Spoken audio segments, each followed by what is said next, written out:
Welcome to Thriller Channel. Thriller story. இருண்ட பாதையின் ரகசியம். இரவின் அமைதி எப்போதும் அச்சத்தையும் ஆர்வத்தையும் ஒரே நேரத்தில் உருவாக்கும்.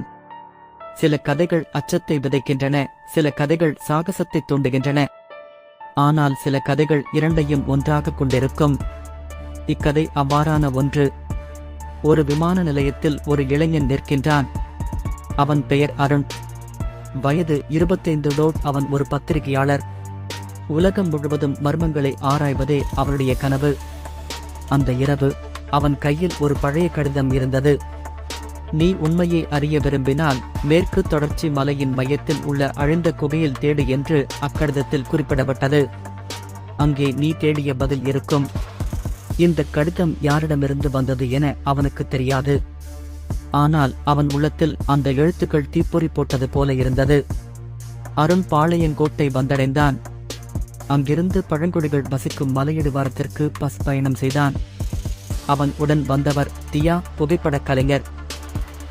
அவள், இந்த பயணம் ஆபத்தானது, ஆனால் அதுவே சுவாரஸ்யமானது. பழங்கால குகைகள் பற்றிய புகைப்படத் தொகுப்பு எனக்கு கிடைக்கும் என்று கூறினாள். மலைக்குள் செல்வதற்கான வழியை காட்டியவர் ஒரு முதிய வழிகாட்டி, முத்தையா. முத்தையா எச்சரித்தான். அந்த குகைக்கு சென்றவர்கள் திரும்பி வந்ததே இல்லை. அங்கே சத்தமில்லா காற்று, கற்களுக்குள் சிக்கிய குரல்கள் மற்றும் ஒரு பழைய சாபம் அங்கு இருக்கிறது. அருணும் தியாகும் சிரித்தார்கள். இதுதான் உண்மையான சாகசம் என்று உற்சாகமாக தொடங்கினர். 3 நாட்கள் பயணம். அடர்ந்த காட்டை தாண்டி மழைநீர் பாய்ந்த குன்றுகளை ஏறி இறங்கி அவர்கள் ஒரு பெரும் பாறையின் முன் வந்தனர். அந்த பாறையில் விசித்திரமான குறிகள், பண்டைய தமிழ் கல்வெட்டை போல. அருண் அதை வாசித்தான். இந்த வாசலை திறந்தால் வெளிச்சமும் இருளும் ஒன்றாக வெளிப்படும். உண்மை அறிய துணிந்தவனே உள்ளே செல். தியா பயந்தாள். ஆனால் அருண் அந்த கல்வெட்டை கையால் தொட்டவுடன் பாறை மெதுவாக நகர்ந்து உள்ளே இருட்டின் வாயில் திறக்கப்பட்டது. குகைக்குள் நுழைந்தவுடன் காற்றின் சத்தம் கூட மாறிவிட்டது. சுவர்களில் தீக்குச்சியின் ஒளியில் பழைய ஓவியங்கள் தெரிந்தன. அவற்றில் ஒரு ராஜாவும் ஒரு போராளி மற்றும் இரத்தத்தில் மூழ்கிய படங்களும் இருந்தன. திடீரென தியாவுக்கு காதில் ஓர் குரல் கேட்டது. திரும்பிச் செல், இல்லை என்றால் உன் உயிர் உன்னிடம் இருக்காது. அவள் கத்தினாள். அருண் அவளுக்கு ஆறுதல் கூறினான். ஆனால் அந்த குரல் அவனுக்கும் கேட்கத் தொடங்கியது. உண்மை அறிய விரும்புகிறாயா? அப்படியென்றால் உன் உயிரையே கொடுக்க தயாராக இரு. குகையின் ஆழத்தில் இரகசிய பாதை ஒன்று இருந்தது. முத்தையா அங்கே வருவதை மறுத்தான். இங்கிருந்து நான் வரமாட்டேன். நீங்கள் அங்கே செல்வது பைத்தியகாரணம் என்று கூறி வழியில் காத்திருந்தான். அருணும் தியாகும் உள்ளே சென்றனர். அங்கே அவர்கள் கண்டது ஒரு பெரும் கல் கதவு. அதன் மீது ரத்தம் சொட்டிய கையெழி படங்கள்.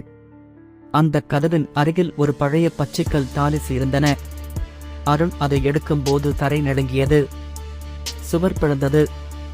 சாபமிட்ட ரகசியம் வெளிப்பட்டது. கதவின் உள்ளே ஒரு மண்டபம். அதில் எலும்புகளின் மேடைகள். திடீரென கதவு மூடிக்கொண்டது. அவர்கள் சிக்கிக் கொண்டனர். சுவர் மேல் தீப்பந்தங்கள் தானாக எரியத் தொடங்கின. ஒரு சாயல் தோன்றியது. இருண்ட போர்வையில் முகமில்லாத மனிதன். அவன் சொன்னான், நீங்கள் என்னுடைய உலகில் அடியெடுத்து வைத்துவிட்டீர்கள். வெளியேற ஒரே வழி என் விளையாட்டில் வெல்வது. விளையாட்டு உயிர் பந்தயம். மண்டபத்தின் 4 மூலைகளில் 4 கதவுகள். ஒவ்வொரு கதவின் பின்னாலும் சோதனைகள். தவறினால் மரணம், வென்றால் விடுதலை. முதல் கதவு பயத்தின் நிழல். அருண் நுழைந்தவுடன் அவன் கண்களுக்கு முன்னால் அவனது குழந்தை பருவ நினைவுகள். அவன் மிகவும் பயந்த சம்பவங்கள் மீண்டும் தோன்றின. காட்டில் தனியாக தவித்தது, இரவில் கனவுகளில் வந்த மிருகங்கள், தந்தையை இழந்த வேதனை. அருண் அந்த பயத்தை நேராக எதிர்கொண்டு இது உண்மை அல்ல என்று கத்தினான். அந்த நிழல்கள் மறைந்தன. கதவு திறந்தது. 2ஆம் கதவு உயிர் பாலம். தியா நுழைந்தவுடன் கீழே ஆழமான பள்ளம், மேல் மெலிந்த கயிறு பாலம். அவள் படங்களை எடுக்க முயன்ற போது பாலம் தள்ளாடியது. காற்று சுழன்றது. ஆனால் தன்னம்பிக்கையுடன் முன்னேறி கடந்து விட்டாள். 3ஆம் கதவு இரத்தப்புதிர். இருவரும் சேர்ந்தே ஒரு கல்லறையில் சிக்கினர். அங்கே எண்கள் மற்றும் குறியீடுகள் இருந்தன. புதிர் தீர்க்காவிட்டால் சுவர் சுருங்கிவிடும். அருணின் அறிவும் தியாவின் கூர்ந்த பார்வையும் சேர்ந்து அந்த புதிரை உடைத்தது. 4ஆம் கதவு இறுதி தேர்வு. அந்த முகமில்லா மனிதன் காத்திருந்தான். இப்போது உங்களிடம் ஒரு தேர்வு மட்டுமே உள்ளது. உண்மையை அறிய விரும்புகிறீர்களா அல்லது உயிருடன் வெளியேற விரும்புகிறீர்களா? அருண் துணிச்சலுடன் சொன்னான். உண்மையை அறிந்தே வெளியேற விரும்புகிறேன். அந்த சாயல் சிரித்தது. முகமூடி அகன்றது. அவன் தோற்றம் அருணின் அதே முகம். நான் உன் இருண்ட பக்கம். நீ தேடிக்கொண்டிருந்தது வெளியில் இல்லை, உன் உள்ளேயே உள்ளது. உண்மை. ஒவ்வொருவரின் வாழ்க்கையிலும் வெளிச்சமும் இருளும் ஒன்றாக இருக்கின்றன. நீ எதனை ஏற்றுக்கொள்கிறாயோ அதுவே உன் விதி. அந்த குரல் மறைந்தது. குகை நடுங்கியது. அவர்கள் ஓடிச் சென்று வெளியில் வந்தனர். கதவு நிரந்தரமாக மூடப்பட்டது. மலை உச்சியில் சூரியன் உதித்தது. தியா அமைதியாக கேட்டாள். அருண், நாம் இப்படி பயணம் செய்ததே ஏன்? அருண் புன்னகைத்தான். சில உண்மைகள் புத்தகங்களில் கிடையாது. அவை நம் உயிர் பந்தயத்தில் தான் கிடைக்கும். இன்றைய பயணம் என் வாழ்க்கையை முழுவதும் மாற்றிவிட்டது. அவர்கள் மலையிலிருந்து இறங்கத் தொடங்கினர்.